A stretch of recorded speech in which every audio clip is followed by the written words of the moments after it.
এখন নিরহ, ওর কেউ নেই, ও অসহায়, ওকে আরো চেপে চেপে মারি। কেন? আমার গায়ে শক্তি আছে, আমি পারবো, ও তো পারবে না, ওর কথা বলার কেউ নেই।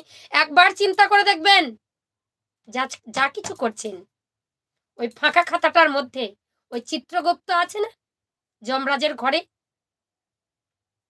জীবের বিচার হচ্ছে, সর্বক্ষণ সিসি প্রোটেক্টে ওগুলো লেখে লেখে রাখছে সব।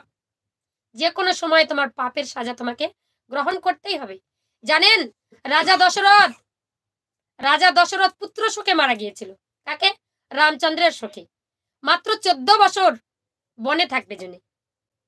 আর শ্রীকৃষ্ণর পিতা নন্দ মহারাজ 100 বছর কৃষ্ণকে ছেড়ে থেকেছিলেন। তিনি কেন মারা গেলেন না? কেন মারা গেলেন না? বারবার ধুলোয় লুটালুটি করছে রাজা দশরথ, বারবার চিৎকার করছে, রাম রাম বলে চিৎকার করছে। সঙ্গে সঙ্গে কৌশলা এলো, স্বামী তুমি এইভাবে কেঁদো না, ছেলের অমঙ্গল হতে পারে। কেন কাঁদছো তুমি? মাত্র তো 14 বছরের জন্য গিয়েছে, দেখতে দেখতে পার হয়ে যাবে। বলছে কৌশল্যা, আমি কিচ্ছু দেখতে পাচ্ছি না, কিচ্ছু না। মৃত্যু শয্যায় বসে বলছে আমি কিচ্ছু দেখতে পাচ্ছি না। বলে কেন? তুমি কিচ্ছু চোখে দেখতে পাচ্ছ না? তাহলে কেউ যদি বলে আমি কিচ্ছু দেখতে পাচ্ছি না, তাকে আমরা কি বলবো? অন্ধ বলবো? রাজা দশরথ বলছে আমি কিছু দেখতে পাচ্ছি না। তুমি রামের কথা বলছো, তাকে আমি দেখতে পাচ্ছি না। তুমি যে দাঁড়িয়ে আছো তাকে আমি দেখতে পাচ্ছি না, রাজ্যটাকে দেখতে পাচ্ছি না, আরো আরো যে আমার রমণীরা আছে তাদেরকে আমি কিচ্ছু দেখতে পাচ্ছি না। কৌশল্যা বলছে তাহলে তুমি কাঁদছো কেন? তুমি মরে যাচ্ছ কেন? লুটে পড়ছো কেন? তোমার ভিতরে কি উপস্থিত হয়েছে? বলছে এই পৃথিবীতে আমি কিচ্ছু দেখতে পাচ্ছি না, শুধু একটা জিনিস দেখতে পাচ্ছি। তাহলে তোমার চোখ ভালো আছে? দশরথ বলছে হ্যাঁ, চোখ ভালো আছে। আমি এই জগতে যে পুত্র শোকে মারা যাচ্ছি এটাই শেষ কথা নয়। আমি ছিলাম অভিশাপ প্রাপ্ত, তাই একটা জিনিসই আমি বারবার দেখতে পাচ্ছি, কি? অন্ধমণির পুত্র সিন্ধুমণিকে আমি শব্দবেদী বাণ নিক্ষেপ করে মেরেছি, ওটাই আমার চোখের সামনে আসছে। কেন? সেও তো ভগবানের পিতা, ভগবানের পিতা আবার নন্দরাজ, নন্দ মহারাজ। বৃন্দাবনে গোবিন্দ এলেন না? শ্রীরাম সখার অভিশাপে গোবিন্দ আমার কি করলেন? রাধারানীকে বলেছিল 100 বছর গোবিন্দ হারা হয়ে থাকবে। গোবিন্দ ভক্তের মান রাখবার জন্য গোবিন্দ দ্বারকায় চলে গেল, 100 বছর থাকলো।